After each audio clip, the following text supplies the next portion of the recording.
नमस्कार मित्रों, मेरा नाम अनिल सिंदूर है। मेरे पास बैठे हुए हैं बी फाउंडेशन के president Shri Ratan Kumar Srivastava, retired IPS अफसर। आपसे आज हम जानकारी लेंगे स्टॉकिंग के बारे में। स्टॉकिंग के बारे में जो भारत सरकार ने अपराध को रोकने के लिए जो एक्ट बनाए हैं, उन पर आज हम चर्चा करेंगे। तो रतन कुमार जी, बताएं आप, स्टॉकिंग है क्या? नमस्कार मित्रों, मैं रतन कुमार श्रीवास्तव। ये स्टॉकिंग का अपराध जो है, ये ऐसा अपराध है जो प्राइमरी स्टेज का है और ये किसी भी पुरुष के द्वारा किसी महिला का बिना उसकी इंटरेस्ट, बिना उसकी अभिरुचि या उसकी अनुमति, परमिशन के उसका पीछा करना, ये स्टॉकिंग अपराध होता है। और इसमें मुख्य रूप से सेक्सुअल हरेसमेंट का इंटेंशन होता है और ये दो तरह का होता है। एक होता है भौतिक अपराध, जहां महिला जहां जहां जाती है वहां वहां जाना, कार्यस्थल पर उसका इंतजार करना, घर पर आना, दोस्तों उसके हैं उसके घर पे जाना, या कोई अनवांटेड लेटर, कोई गिफ्ट कोई भेजना, बार बार उसको नंबर, कांटेक्ट नंबर मांगना, एड्रेस मांगना, फोटो खींचना, और ये जो चीजें इस तरह की और भी हो सकती है, ये भौतिक रूप से पीछा करना हुआ। तो ये भी एक अपराध बनाया गया। और दूसरा ये है कि साइबर स्टॉकिंग, मतलब इंटरनेट के माध्यम से उसका पीछा करना। आज का समय आप जानते हैं कि बिना इंटरनेट के कोई जिंदा नहीं है। तो ईमेल भेजना, बार बार भेजना, बार बार टेलीफोन करना, सोशल मीडिया पर अनवांटेड चीजों को भेजना, कोई ऑब्सीन मैसेज, अश्लील, आपत्तिजनक ऑफेंसिव मैसेज भेजना, पब्लिश करना, ट्रांसमिट करना, उसे लेकर के किसी और को देना, तो ये साइबर स्टॉकिंग है। ये आज के युग में ये साइबर स्टॉकिंग को इसमें विशेष रूप से जोड़ा गया। तो इस तरह से वर्तमान में भौतिक रूप से या साइबर स्टॉकिंग के माध्यम से, इंटरनेट के माध्यम से ये जो है अपराध अगर किया जाता है, कोई इस तरह का फॉलो करता है, तो उसको अपराध की श्रेणी में रखा गया। और ये ऐसा अपराध है कि अगर प्राइमरी स्टेज पर जो पीछा कर रहा है, अगर हमको उसको नहीं रोकेंगे तो कोई बड़ा अपराध कर दे। अच्छा, इसकी पृष्ठभूमि क्या रही है? इसकी पृष्ठभूमि में आप देखेंगे कि 3 महत्वपूर्ण केसेस हैं। एक महत्वपूर्ण केस अमेरिका का है, ये है 1982 का, जहां पहली बार साइबर स्टॉकिंग पे कानून बनाया गया था कैलिफोर्निया में। ये 1990 की बात है। 82 में थेरेसा सल्डाना, बहुत बड़ी अभिनेत्री थी उनकी, वहां की। तो उन्होंने कोई फिल्म बनाई थी जिसको एक आदमी था जैक्सन, तो वो उसको देख करके इतना ज्यादा उनका फैन हो गया और एक तरफा उनको चाहने लगा कि वो उनका पीछा करने। पीछा करते करते, वो रहने वाला इंग्लैंड के स्टॉक वहां का था, स्कॉटलैंड का, और वहां से वो यूएस पहुंचा। यूएस पहुंच के पता लगा करके और उनको परेशान करने लगा। अल्टीमेटली उनको स्टैबिंग कर दिया और वो करीब 3-4 महीना हॉस्पिटलाइज रहे। तो 20वीं शताब्दी में ये स्टॉकिंग का टर्मिनोलॉजी, जो ये शब्द का प्रयोग जो शुरू किया गया, ये सेलिब्रिटीज के पीछा करने को लेकर के शुरू किया। जो पहली घटना ये थी। उसके बाद एक भारत में, अपने इंडिया में 1996 में एक बहुत महत्वपूर्ण घटना हुई थी। ये था प्रियदर्शनी मट्टू। ये एक बच्ची थी जो दिल्ली यूनिवर्सिटी में पढ़ने आई थी, लॉ की स्टूडेंट थी। और ये एक संतोष सिंह था, जो एक सीनियर आईपीएस अफसर का लड़का था, और वो पीछा करता था। और वो पीछा करते करते वो प्रपोज किया, फिर उसने कंप्लेंट की, फिर मना किया गया, फिर सिक्योरिटी दी गई, फिर ले दे करके लास्ट में हुआ कि वो किसी न किसी बहाने उसके घर जाकर के उसका रेप किया, उसका मर्डर किया। उसमें उसको सजा हुई। लेकिन ये दोनों कानून इतने महत्वपूर्ण हैं इसको लेकर के कि अमेरिका में उसको लेकर के बनाया गया और अपने यहाँ तब से डिमांड चल रही थी। लेकिन तीसरी घटना, जो महत्वपूर्ण घटना है, जो प्रियंका निर्भया कांड जब हुआ है अपने यहाँ 16 दिसंबर 12 में, तो जस्टिस वर्मा कमेटी बनाई गई, जिन्होंने तत्काल सारे विश्व के महत्वपूर्ण कानूनों का अध्ययन करके इस कानून को स्टॉकिंग को दिया। जी, भारत में इसकी वर्तमान स्थिति क्या होगी? भारत में इसकी वर्तमान स्थिति बहुत ही, एक तरह से देखा जाए तो भयावह है। कारण कि दिन पर दिन ये बढ़ रहा है। उसका कारण ये है कि एक तो घटना भी बढ़ रही है, क्योंकि मोबाइल अब हाथों हाथ में है, हर आदमी लेके घूम रहा है, उसके कारण है। और थोड़ा फ्रीडम मिला है कि लोग घर से बाहर, बच्चियां निकलती हैं, बच्चे निकलते हैं, थोड़ा फ्रीडम मिला है, उसको भी मिसयूज किया जा रहा है। तो इसमें आप देखेंगे कि 2014 में 4000 प्लस में, और 15 में 6000, और 16 में 7000, 17 में 8000, और 18 में 9000 प्लस में ये आंकड़ा पहुंच गया है। और 2014 में 0.8% था, जो ये पहुंच गया है 1.5 और 1.5%, मतलब जस्ट डबल हो गया है। और ये तब है जब ये एक संगठन है कॉमनवेल्थ ह्यूमन राइट्स करके, उच्चारी बोलते हैं उसको, उसने सर्वे किया था, तो ये बताया था कि दिल्ली में 13 में एक मुकदमा लिखा जाता है और बंबई में 10 में एक मुकदमा लिखा जाता है। इसका मतलब ये संख्या और ज्यादा, बहुत ज्यादा होगी। तो ये इस तरह से एनसीआरबी की रिपोर्ट है, लेकिन वास्तविकता कुछ और है। बिल्कुल बिल्कुल। इसकी धाराएं क्या क्या हैं?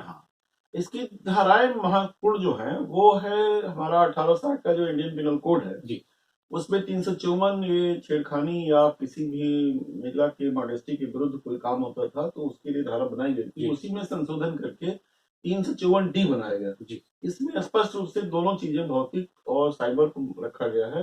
भौतिक रूप से यह है कि बिना उसकी अनुमति के और बिना उसके मना करने पर बार बार उसको पीछा करना, और कंप्यूटर के थ्रू, ईमेल के थ्रू या और किसी के थ्रू उसको मॉनिटर करना, उसके पर्सनल चीजों को डेटा लेना और करना, तमाम चीजें। इसको 354D, और उसमें आईटी एक्ट में भी संशोधन किया गया है, जिसमें आपका 66 और 67 दो महत्वपूर्ण धाराएं हैं।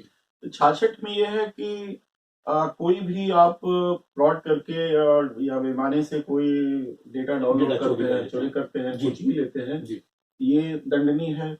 इसके अलावा कोई ऑफेंसिव, कोई आपत्तिजनक मैसेज ट्रांसमिट करते हैं, ये भी आपत्तिजनक है। और अगर बच्चों का है मामला, वो जिसमें इस तरह की चीज है, तो वो भी इसमें बनाया गया है 66E। अच्छा, और 67 साल से नीचे के वाला, हाँ हाँ। अच्छा, 67 में है कि कोई ऑप्शन, उसका ही थोड़ा और गंभीर रूप है जी, कि कोई ऑप्शन मैसेज भेज देना 67। और 67A में कोई यौन क्रिया से संबंधित तमाम तस्वीरें भेज देना।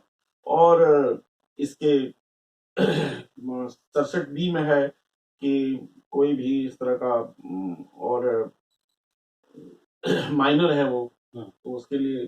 तो इस तरह से ये आईटी एक्ट में 3 साल से लेकर के 7 साल तक की सजा बनाई गई, 5 लाख से 10 लाख तक का फाइन बनाया गया है।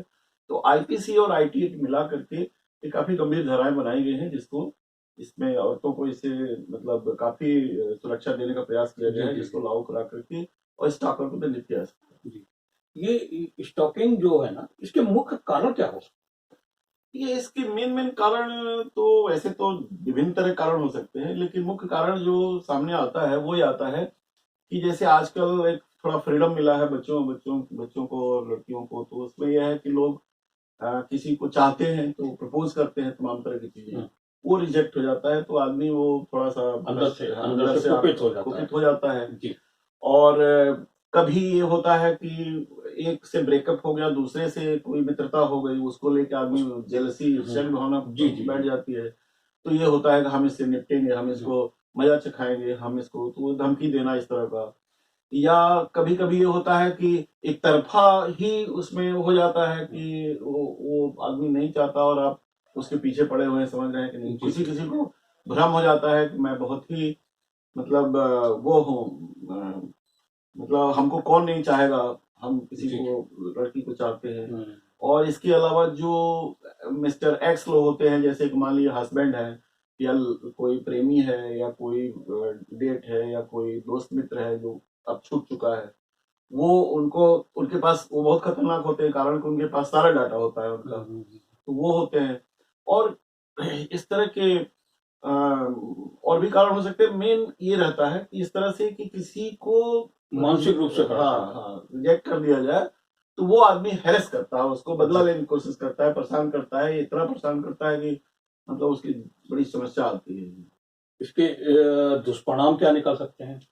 इसका दुष्परिणाम तो ये है कि देखिए, ये कभी कभी बहुत भयंकर दुष्परिणाम होते हैं। जैसे आपने देखा अमेरिका केस में उसको स्टैबिंग हुई, 4 महीना वो हॉस्पिटलाइज हाँ। रही। इंडिया केस में देखा तो उसको मार दिया, रेप करके मार दिया। और कभी कभी इतनी प्रताड़ित आदमी महसूस करता है, सुसाइड कर लेता है। तो इस तरह से कभी कभी विनाशकारी घटना हो जाती है कि जैसे हत्या हो जाए, बलात्कार हो जाए। और जैसे अब वो कोई आदमी बहुत डर गया तो कॉलेज छूट जाता है, पढ़ाई छूट जाती है, या नौकरी छूट जाती है, आदमी छोड़ देता है संगठन की, चलो दूसरी जगह नौकरी करेंगे।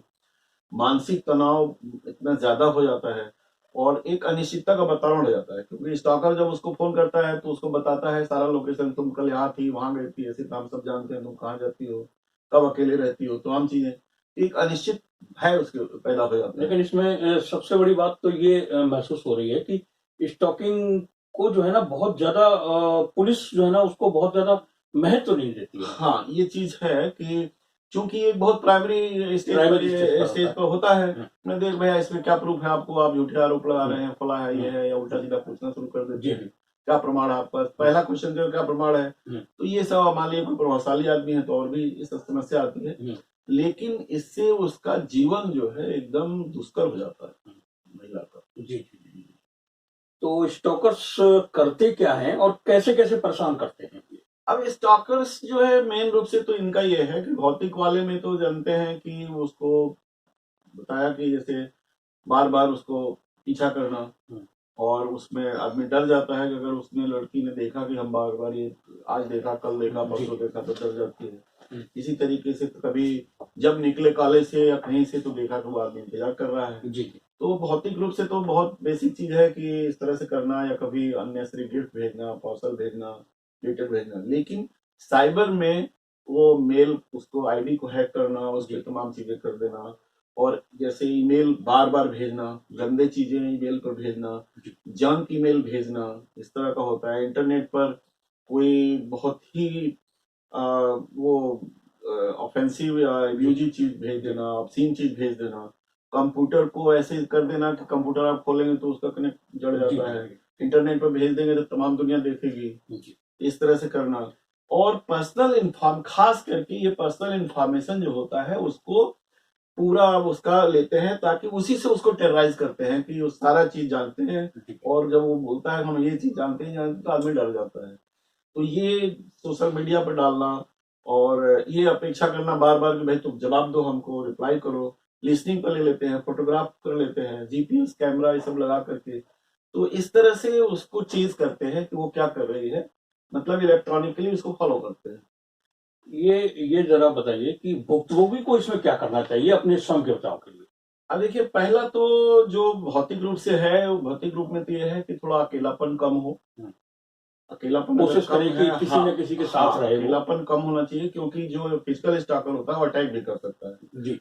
तो आप थोड़ा भीड़ में रहें या साथ में जाएं, थोड़ा इसको प्रिकॉशन लेने की आवश्यकता है। और साइबर स्टॉकिंग रोकने के लिए सबसे अच्छा है कि आप पर्सनल इन्फॉर्मेशन को तत्काल हटाएं, शेयर ना करें। पासवर्ड को थोड़ा अलर्ट रहें कि कैसे हमारा पासवर्ड 1 स्टेप, 2 स्टेप, 3 स्टेप पर ऐसा रखें कि ये नहीं कि एक बार में पासवर्ड ओपन हो जाए। जी। कई स्टेज में रखें। और इसका जो है अपने को खुद गूगलिंग करें कि हम गूगल पे सर्च करें कि हमारा गूगल पे क्या डिस्प्ले आ रहा है, जी, क्या लोग डाल रखे हैं, तो आपको पता लगेगा कि हम क्या चीजें, हो सकता है गलत चीज डाली हो और आपको पता ना हो। और सबसे इम्पोर्टेंट चीज है कि जो भी स्टॉकर हो, चाहे वो फिजिकल हो और चाहे ये हो, आपको उसको डिनायल करना बहुत जरूरी है। अगर डिनायल नहीं करेंगे तो आदमी सोचेगा कि साहब ये तो स्वीकार करती है और ये मौनम स्वीकार लक्षणम वाली स्थिति है। तो इसके अलावा विरोध तो करना पड़ेगा। हाँ, विरोध करना पड़ेगा। और अपने को कमजोर ना प्रदर्शित करें कभी भी, ये दिमाग में उस आदमी को, स्टॉकर के, और अपने परिवार में भी बताएं, परिवार में बताएं, पड़ोस में बताएं, एम्प्लॉयर को बताएं, दोस्त मित्र जो भी ट्रस्टेड पर्सन हो जहां आप खोल सकते हैं वहां बताएं। और सबसे इंपॉर्टेंट चीज ये है कि जितनी भी गतिविधियां उसकी है उसकी डायरी मेंटेन करें, और डायरी मेंटेन करके एक एक चीज कब, कहाँ, कैसे, क्यों किया गया, और जो भी जो साइबर की चीज है, जो इंटरनेट की चीज है, उसकी हार्ड कॉपी भी रखें। अन्यथा बिना हार्ड कॉपी रखे कल साल, 2 साल, 3 साल बाद मुकदमा चलता है, एविडेंस सब खत्म हो जाएगा, तो सारी चीजों को अपने रिकॉर्ड पर रखें। और गवर्नमेंट लेवल पर यह है कि भाई 1090 है, इसको कॉल करें, पुलिस पे एफआईआर लिखाएं। कंट्रोल रूम सबसे, हम तो कहेंगे हर बच्चियों को कंट्रोल रूम का नंबर जरूर रखना चाहिए। कंट्रोल रूम कोई अलग से नंबर है क्या? हाँ, कंट्रोल रूम का, डिस्ट्रिक्ट कंट्रोल रूम का अलग नंबर होता है, क्योंकि 1090 तो वो एक हेल्पलाइन है, बहुत अच्छा है, लेकिन जो वहाँ का लोकल थानाध्यक्ष है उसको जब आप कॉल करते हैं बहुत बिजी रहता है। लेकिन अगर कंट्रोल रूम को कॉल करते हैं तो वहां से तुरंत थाने पहुंचती है कि यहाँ घटना हुई है, आप तत्काल पहुंचिए जी। तो ये इस तरह से अगर आप करते हैं तो ओवरऑल कुल मिला करके कि अपने पर्सनल डाटा और पासवर्ड और इन चीजों को ख्याल रखें, और थोड़ा सा अकेलापन भी ख्याल रखें, अपने सतर्क रखें, और पुलिस हेल्प इस तरह से लें तो स्टॉकिंग से बचा जा सकता है। बहुत, आपने जो भी जानकारी दी वो स्टॉकिंग को रोकने में बहुत महत्वपूर्ण है, और अगर इसको फॉलो करेंगे तो भुक्तभोगी निश्चित बात है कि उसका लाभ उठाएगा। और हमें पहले भुक्तभोगी को अपनी आवाज तो उठानी पड़ेगी, सामने आना पड़ेगा। सरकार ने कानून चाहे जितने बनाए हैं और चाहे जितने बनाएगी, तो आपको सामने आना पड़ेगा और आकर के कठोरता से चीजों को रोकना पड़ेगा। तो बेहद महत्वपूर्ण है कि हम 1090 को हमेशा 1090 कॉल करें और डीसीआर का नंबर भी अपने पास रखें। बहुत बहुत धन्यवाद, नमस्कार। इसके बाद मैं यूएरिज्म पर अगला हमारा यूएरिज्म का ये होता है कि जो प्राइवेसी, किसी की प्राइवेसी में झांकना। ओके, कोई आपने प्राइवेट काम कर रहा है, किसी भी लेडी की जो प्राइवेसी है उसको न केवल भंग करना बल्कि उसमें दखल देना, ये होता है, और ये भी 354C का अपराध है। ओके, इस पर अगला वीडियो मेरा आएगा। मैं सबको प्रणाम करता हूँ और सबसे अपेक्षा करता हूँ सब लोग देखें।